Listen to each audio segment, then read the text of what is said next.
Pinakain ko sila Sol at ngayon ganadong-ganado na siya. Kanina binigyan ko na siya nung gamot niya nung mga tanghali. Bibigyan ko siya ng gamot right after he finishes his meal. So siguro nagkaroon na siya ng konting relief mula doon sa iniinda niyang sakit sa tiyan kasi kapag may mga protozoa pa, syempre may sira ang tiyan nga. At siguro yung unang dose pa lang ng gamot ay may epekto na.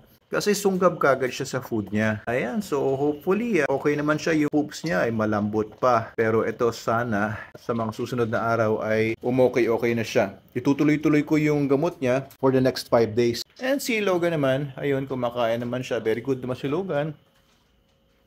Okay, so nag-overfeed ako sa kanila ngayon. Bukod sa SDN na portion nila, sinobrahan ko yung kay Logan. Parang mga 400 grams kay Logan, 450. Yung kay Sol naman ay imbes na 450, parang nasa mga 550 yan to 600. Tapos dinagdagan ko pa ang parang kalahating takal. Okay naman siya yung ng SDN 28.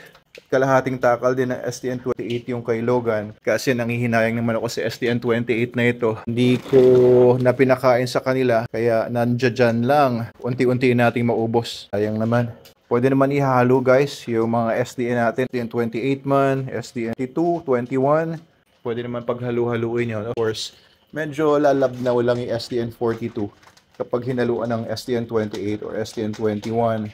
Pero since nag-overfeed naman tayo sa kanila at gusto ko na makabawi agad itong si Sol, actually, ay okay lang. Ayan, dry lang ang ginawa ko para hindi mapanis kung sakali man na hindi niya ubusin agad ngayon. Pero sa nakikita ko parang mauubos niya kaagad kahit dry. Ayan, so konti na lang. Sige, ubusin mo na yung food mo. Kung hindi man niya maubos, okay lang. Nakain na niya yung mga dapat niyang kainin amount. Tapos ito, in-expect ko naman na hindi naman agad-agad mabubuo yung poops niya na maganda kasi nakagamot siya. Yung gamot niya is antimicrobial yon. Maaari din na mamatay din kasi yung mga good bacteria sa tiyan niya. And kapag namatay yung good bacteria sa tiyan, hindi kasi namimili yung antibiotics eh. Hindi lahat ng mga pinapatay nun ay bad bacteria lang. Uy! Ba't umiinom dyan? Doon umiinom sa madumi eh. May CR to dati yung mga construction workers. Although wala namang dumi ng tao dito. Siyempre may tubig-tubig dito. Yan yung iniinom niya oh. Paano yan? Nagagamot tayo tapos iinom ka rin ng madumi. Ano ba naman yun, di ba? Kaya sabi ko nga dun sa latest vlog ko paano ba naman gagaling to si Sol? Gamutin man natin ang gamutin to, pero kung kakain din siya ng marurumi at iinom ng marurumi, babalik at babalik lang din yung mga masasamang mikrobyo. Ayan may tubig ka naman dito. Ayan Sol, malinis tong tubig mo. Kasi mo na to, kami. Ika.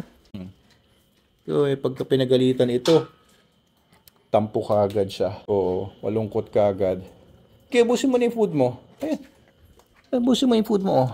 Ayan, so hindi naman siya aggressive sa akin kapag nawakan ko yung food niya. Pero napansin ko, pag ibang tao hawak sa food niya, ay maaaring may food guarding siya. Sige, eat your food now. Busin mo yung food mo. Busin mo na yung food mo. Adik na adik siya sa himas eh.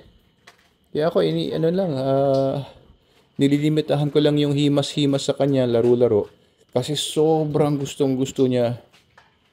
Oo. And pagka ang dogs kasi, pagka sobrang gustong-gusto nila yung mga himas. Oh, come here. Here's all. Come here. Madaling sumunod. Mas trainable pagka ganyan ang aso. Pagka gustong-gusto niya ng attention mo, mas trainable po yung mga ganyan mga aso. Gawa nga ako ng top 10 list ng mga dog breeds na pinaka-trainable. And isang aspect kasi ng pagiging trainable is yung kanilang kagustuhan na makuha yung attention mo. Usually yung mga dopamine receptors nila ay mas marami kaysa sa mga dogs na less trainable. Mas kakaunti yung mga dopamine receptors yun, reward chemicals sa brain. Ayan, kapag ang dogs, konti lang yung dopamine receptors, ay less trainable sila. Gawa ako ng list sa Facebook para makita ninyo yung 10 most trainable breeds dahil na rin sa kanilang dopamine receptors. Okay ka na, Sol? Pakainin na kita ng gamot mo, ha? Dali lang, kunin ko. Ito.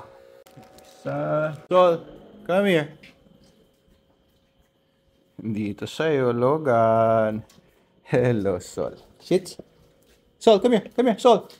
Uy, come here. Ay, pambira. Come here, Sol. Come here. Come here, Sol. Good boy. Alis ka dyan, look. Sol, stay here, stay here. Sandali lang. Sandali lang. Stay here, stay here. Subukan kong gawin itong pagpapakain ng gamot. Ng isang kamay lang ang gamit ko. Okay. Ayos. Ayos.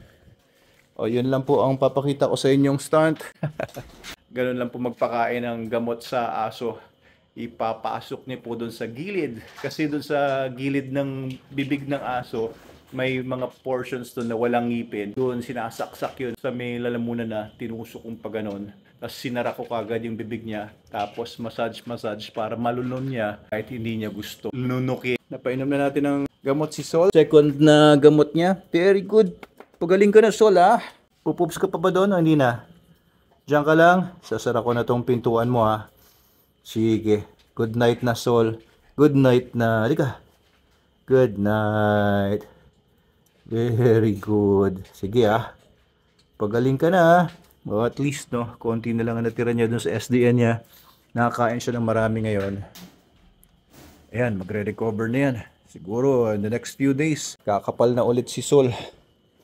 Ikaw, makapal ka naman palagi. Ano, naubos mo na yung food mo? Ayan, marami pa. Ubusin mo yan. Okay, thank you guys. Please follow and share our videos. And kung gusto niyo subukan yung SDN na kinakain nila Sol at saka ni Logan, please go to sdndogfood.com. sdndogfood.com. And kung nasan man kayo, isa-serve po kayo namin or ng mga dealers or distributors natin nationwide. Sit. Up here.